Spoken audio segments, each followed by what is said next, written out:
Welkom terug by die Groot Ontbyt. Ons gesels vanmôre met Johan Botschitz, die welvaartbestuurder van PSG Wealth Pretoria. Ons praat bietjie oor daai skemas waar 'n mens wonder. Jy weet? Jy weet dalk nie. Daarom wonder jy. Goeiemôre Johan. Môre julle, is lekker om weer by julle te wees. Dis lekker om jou te hê. Johan, hoekom sien ons vandag deesdae so baie Ponzi skemas? Sê in die laaste 10 jaar of so, dit gebeur al hoe meer en meer en meer. En beleggers word uitgevang, né?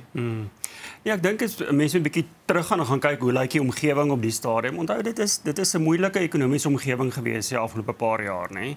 Ons het skielik nog hoë rentekoerse gehad, lae ekonomiese groei. Nou kom ons nog van COVID af. Mense het eintlik baie van hulle spaargeld in COVID opgebruik. En as ons met 'n lae ekonomiese groei, as jou ekonomiese groei laer is as jou bevolkingsaanwas, dan beteken dit eintlik mense verarm per capita. So almal word armer, ongelukkig, nê. En nou is mense raak hulle angstig, hulle spaargeld is op en dan skep dit eintlik 'n omgewing waar ek dink mense meer vatbaar is vir sulke tipe van skemas wat jou uitlok met hoër opbrengste of so iets, ja, so. Johan, is daar nie finansiële instellings wat kyk na hierdie omgewing nie en half hierdie tipe skemas identifiseer en dan toemaak? Ja, ongelukkig is die meeste van die regulatoriese instansies wat daar is, tree meer reaktief op. Jy weet, so daar moet regtig eers iets gebeur. Mense moet eers hulle geld verloor voordat hulle jy weet toetree. So ja, ons het al baie keer gevra, jy weet, as 'n mens skemas sien, hoorie, kan iemand nie iets daaraan doen nie. Maar dan sê hulle, hoorie, hulle hande is afgekap as daar nog nie klagtes gekom het nie. So dit is bietjie 'n moeilike situasie. Die oomblik as die regulatoriese proses begin, dan is dit eintlik al vir 'n klomp beleggers te laat. Ja, dit gaan toekomstige beleggers keer, maar gewoonlik as dit begin is daar al reeds 'n klomp mense wat hulle geld verloor het in sulke skemas, ja. Dit kom daarop neer dat jy nie mense kan beskuldig van goed voordat daar bewyse is. Ja, ongelukkig. Dit is hoe die ons regstelsel werk. Maar hoe bepaal jy as 'n individu hoe daai belegger lyk? Hoe verifieer jy dit? Dis vir alles dit kom by 'n tyd waar jy in jou lewe sê, luister, ek het sê net maar nog 10, 15 jaar oor voordat ek moet aftree en ek weet ek het nie genoeg. Die meeste van ons sit in daai posisie.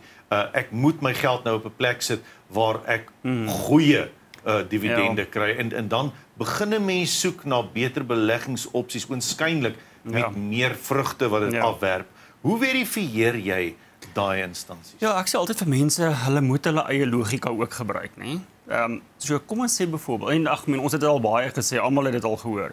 As iets te goed is om waar te wees, dan is dit waarskynlik te goed om waar te wees, nie. So kom ons sê byvoorbeeld vandag, as ons na die prima uitleenkoers kyk, dan is dit omtrent 11%. Nou as iemand jou 'n opbrengs waarborg hoër as die koste van kapitaal, hoekom sal hulle doen?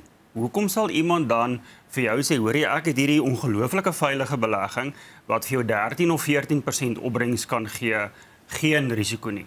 Hoekom sal hy nie alles wat hy kan, weet, soveel as moontlik geld gaan leen teen sê maar 11% en dit in sy eie skema sit en dan 13 of 14% daarop kry nie. So die oomblik as jou gewaarborgde opbrengskoers soveel meer is as die koste van kapitaal, dan maak dit mos net nie sin dat hy, kom ons sê, dit alles vir homself sal hou nie. Ek meen, dan gaan jy mos vir al jou, ek wil amper sê, soveel as moontlik geld probeer leen, self in jou skema sit, want dan kry jou gewaarborgde opbrengs is dan hoër as jou koste van kapitaal. Ja. So dit moet vir mense altyd die eerste rooi lig wees, is as jou gewaarborgde opbrengs, wat kan sy geen risiko het nie, hoër is as die koste van kapitaal, dan is dit 'n groot rooi lig wat jy na moet kyk en dan moet jy gaan kyk. Ek meen, gaan Google, gaan doen jou eie navorsing, gaan kyk hoe lank bestaan die maatskappy. Is dit 'n geregistreerde finansiële dienste verskaffer? Vra uit, jy weet, so jy moet self verantwoordelikheid vat en bietjie meer navorsing moet 'n mens goed doen, soos kyk na waar die fondse belê word, wie die redakteure is, definitief, hoe lank al bestaan, daai tipe van goed. Nee, definitief. Jy moet na die goed gaan kyk. Jy moet bietjie jou eie huiswerk ook doen, dink ek. Jy kan nie net blindelings op iemand vertrou of op 'n stukkie papier vertrou wat iemand vir jou gee nie. En onthou, 'n waarborg wat enige iemand vir jou gee, is net so sterk soos die persoon wat die waarborg gee. Ja, as ek nou vir jou sê, hoorie Pierre, leen alles vir my, ek waarborg jou, ek gaan vir jou 20% gee. Ek meen, maar as ek vou, dan beteken die waarborg niks nie, nê. So die waarborg is net so sterk soos die persoon wat die waarborg gee, nê. So as jy 'n waarborgproduk soek, nê, gaan na 'n bank toe of gaan na 'n versekeringsmaatskappy toe wat vir jou 'n behoorlike waarborgproduk gaan gee. Wat is 'n realistiese groeikoers? As mense oor die afgelope 50 jaar gaan kyk, dan het elke bateklas, kan 'n mens gaan sê, het oor tyd kan ons al sien wat is daai spesifieke bateklas se opbrengskoers relatief tot inflasie. Ja. So 'n mens kan nie net sê, hoorie, jy gaan 'n 13 of 'n 15% opbrengs kry nie, want dit hang af van die onderliggende bate waarin jy belê.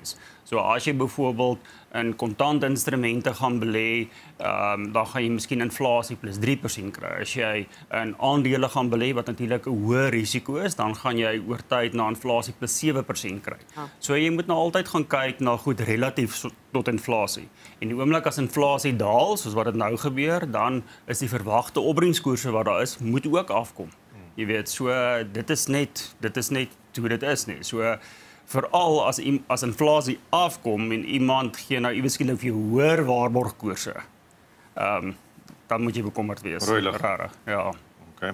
Nou die tipe finansiële dienste wat julle by PSG Pretoria Oos lewer vir kliënte, wat sou dit wees? Sou dit ook hierdie beleggings wees soos wat jy nou genoem het met 'n ek wil nie sê konservatief nie, maar 'n realistiese rentekoers? Ja, so ons probeer regtig 'n een-stop-diens vir ons kliënte lewer. So ons doen beleggings, werknemersvoordele, ons kyk na jou testament, alles, maar dis vir ons belangrik om na elke persoon se spesifieke behoeftes te gaan kyk en te gaan kyk wat is jou behoeftes. Party mense sê, hoorie, ek wil geld belê, ek is bereid om bietjie in aandele te belê en langer te wag. Ek gee nie om vir die siklusse wat daar is nie, en dan kan jy hom bietjie in 'n hoër risikobelegging sit, maar party mense sê, hoor jy, ek is nou na aftrede, ek wil geen risiko vat nie, ek is bereid om inflasie plus 3% te kry. So dit verskil. Ons kyk na elke persoon se spesifieke behoeftes. Fokus julle meer op individuele kliënte of ander entiteite ook? Nee, ons kyk na kliënte en maatskappye, trust, alles, maar ons hou meer daarvan om ek wil amper sê met eienaar besighede te praat. So familiebesighede, mense wat self betrokke in die besighede is. Ons doen nie rarig verskriklik besigheid met staatsinstansies of groot koöperatiewe instansies nie. Ons hou daarvan om met die mense te werk, wie se geld dit is, ja. En as 'n mens nou vir 'n individuele beleggingsopsie moet uitkies of bepaal, hoe bepaal jy watter beleggingsopsie vir 'n individu sal pas? So, dis baie belangrik om te verstaan wat daai spesifieke kliënt se kontantvloeibehoeftes is. So, dis kom ons sê, as jy dalk voor aftrede is en jy sê, hoor jy wil nog spaar, jy wil hierdie geld wegsit, jy gaan vir 'n lang tyd niks van dit gebruik nie, dan kan jy eintlik 'n bietjie 'n hoë risiko vat in die sin dat jou onderliggende bateallokasie meer aandele kan wees. Maar as jy nou na aftrede is en jy sê, hoor jy, ek kan nou afgetree, ek wil volgende maand van 'n gedeelte van hierdie geld begin trek op 'n maandelikse basis, dan uit die aard van die saak gaan 'n gedeelte van dit meer konservatief wees, sodat jy nie onderhewig is aan siklusse in die mark nie, aan markskommelinge nie. So ons gaan kyk rarig, ons gaan sit met elke kliënt, kyk na sy behoeftes en ons stel 'n plan dan saam vir hom wat aan sy spesifieke behoeftes gaan voldoen. Hoeveel adviseurs is daar by PSG Pretoria Oos en hoe werk julle saam as 'n span? Ons het omtrent so 20 adviseurs in totaliteit net so in die 72 mense wat daar werk. So ja, dis 'n lekker sterk span en ek meen ons het elke oggend het ons markvergaderings. Die eerste ding as jy by die kantoor kom, dan sit almal saam en vergader en ons kyk wat gisterand gebeur het in Amerika, ons kyk wat vanoggend in die ooste gebeur en dan besluit ons wat is die tendense nou, wat het verander, wat moet ons vir kliënte sê, hoe gaan ons portefeuilles aanpas. So ons het rarig, jy weet ons werk rarig lekker as 'n span saam. Niemand kan op sy eie besluite neem nie.